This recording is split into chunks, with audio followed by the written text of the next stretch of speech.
በሀገራችን ለ20ኛ ጊዜ የሚከበረውን የኢትዮጵያ ብሔሮች ብሔረሰቦችና ሕዝቦች ቀን በዓል አከባበርን በተመለከተ በሀገር አቀፍ ደረጃ በማዕከላዊ ኢትዮጵያ በሆሳዕና ከተማ ህዳር 29 የሚከበር ይሆናል። የደቡብ ኢትዮጵያ ክልልም በዋናነት በብሔረሰቦች ምክር ቤት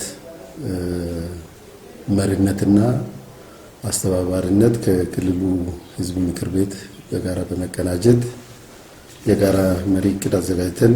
ወደ ስራ የገባንበት ሁኔታ ነው ያለው።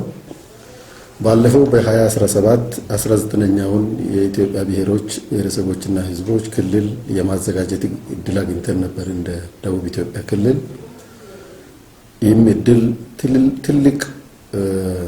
ስራዎች የሰራንበት በተለይ አዲስ የተደራጀው የደቡብ ኢትዮጵያ ክልል ማን ነው የሚለውን ለመላው ህዝባችን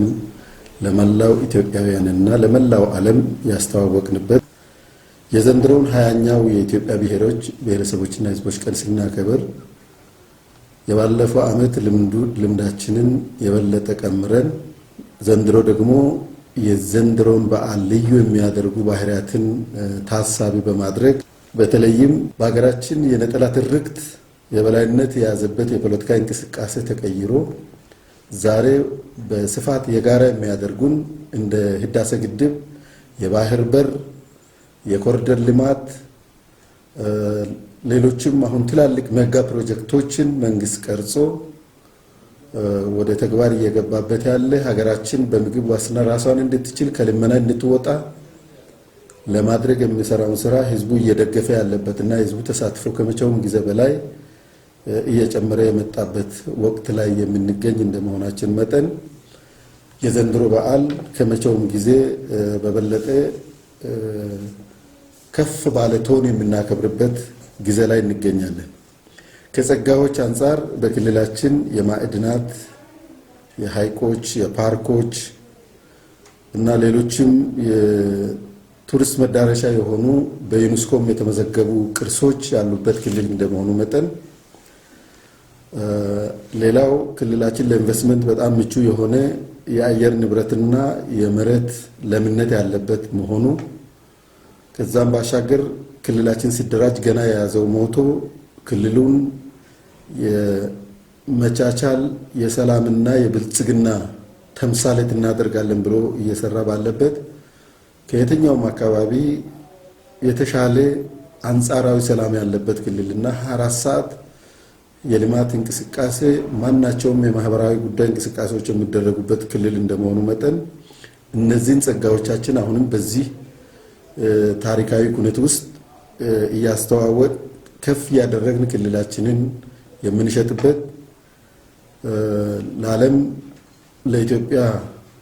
ወንድሞቻችንና እህቶቻችን የምናስተዋውቅበት መድረክ አድርገን ለመጠቀም መሪ ዕቅድ አውጥተን በክልል ደረጃ በመሪ ዕቅዱ ላይ ተግባቦት ፈጥረን ሌላው በሀገር አቀፍ ደረጃ የተቀረጸውን በተለይ የህገ መንግስት አስተምሮ ላይ የተዘጋጀውን የስልጠና ሰነድም ጭምር አሰልጥነን ወደ ዞኖች ያወረንበት ደረጃ ላይ የምንገኝ ስለሆነ ይሄንን በሚቀጥሉት 20 ቀናት አካባቢ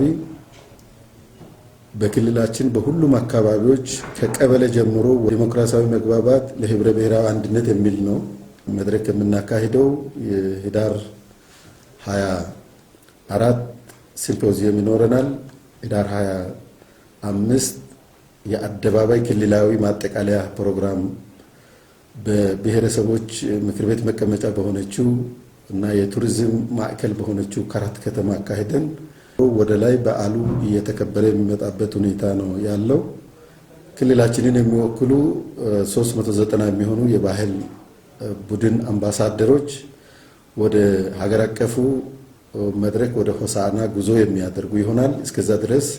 ከታች ያለው በየትምህርት ተቋማት በየቀበሌው በየመንግስትም ሆነ የግል ድርጅቶች ውስጥ የብሔር ብሔረሰቦች ቀን አከባበር በተሳለጠና በደመቀ ሁኔታ እንዲከበር በወረደው እቅድ መሰረት የምንፈጽም ይሆናል። ለዚህ ሁሉም የበኩሉን ድርሻ እንዲወጣ በዚህ አጋጣሚ ጥሪዬን አስተላልፋለሁ። አመሰግናለሁ።